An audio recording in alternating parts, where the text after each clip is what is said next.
Okay, I got my coffee. It's the little cup today. It looks big in the picture, but trust me, it's about half the size what I usually have, which doesn't mean I'm going to drink less coffee today. I'll just fill it a little more often. But I've got my coffee and I'm ready for my chat. So yesterday I'd said that there was one more story for this series, but there's actually going to be two because I thought of another situation that I'd forgot about. It's somebody else's story, but it's got some important truths to it. So I'm going to tell that one tomorrow. But today, story number 3 in the What Kind of a Giver Are You series is it's an Angie story. So when I probably was in my 30s, and my grandpa Hopkins bought my grandma Hopkins a little sports car. Cutest little car, little stick and 5 gears, and so the thing was, Grandma could not drive a stick. She didn't drive for a long time, and then when she did, she drove automatics. She could not drive a stick, and so I had gone to see her, and so she's showing me her new little sports car, and she goes, "I have to go to town. Do you want to come along with me?" And I'm like, I look in there and I'm like, "Grandma, that's not an automatic. It's a stick." She goes, "I know." I go, "Oh, did you learn how to drive it?" She goes, "No, but I can handle it. It's fine." And so I said, "Well, why don't you let me drive, because I know how to drive a stick and I wanted to drive that little sports car." "Oh, no, you can't drive it. You'll ruin it or something." I'm like, "Grandma, I won't ruin it." But anyway, she insisted she would drive. And so they lived out in the country, and we had to go down a bunch of country back roads and across, down a freeway or a highway. Where I live now, there's no such thing as a freeway because everything, you have to pay tolls on everything. But where I lived then and where they lived, we had freeways. It didn't cost you money to drive on it. So anyway, we went all the way to town in first gear. We came all the way home in first gear. And I'm like, "Grandma, this is not good." I even was like, "If you push in on the clutch, I'll shift and then you can let out on the clutch gently." And, and I was like, "Oh, I don't even know." She did. But she was like, no, this is fine. And I'm like, "This is going to ruin your transmission." Well, yeah, she ruined the transmission. And I think like 2 transmissions later, Grandpa said, "Okay, this isn't going to work. And we'll get something else." And so he gave the car to my mom and dad, because my mom also wanted to drive this little sports car. So she called me up, "Hey, guess what I got today? Grandpa gave me the sports car, and it's, and it's great, And so she was, going to start driving it. Well, then the engine blew in it, and she had to put a new engine in it. Then something else happened, and I don't even remember what it was, but it wasn't running again.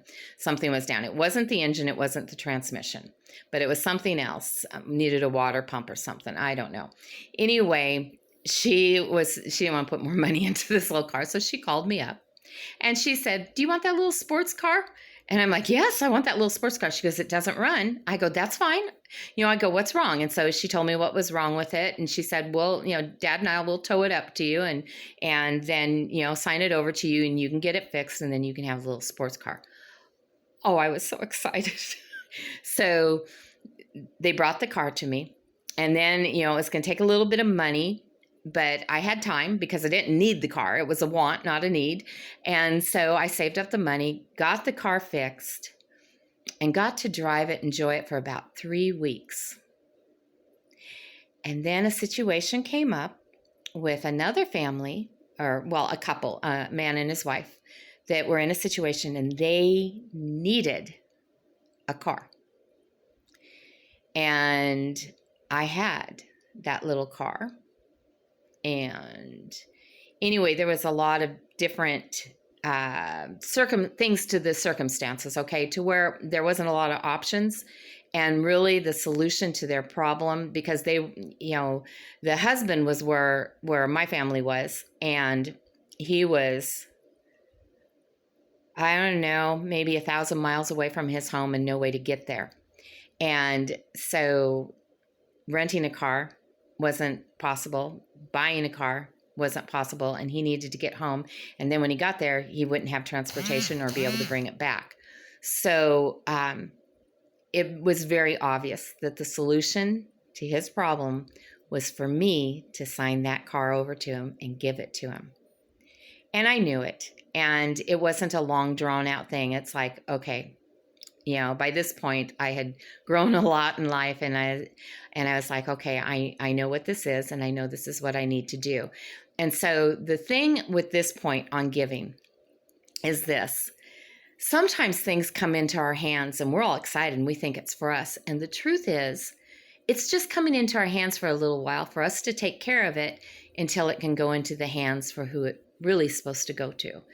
And I knew that car, my grandpa went out and bought that car, paid cash for it.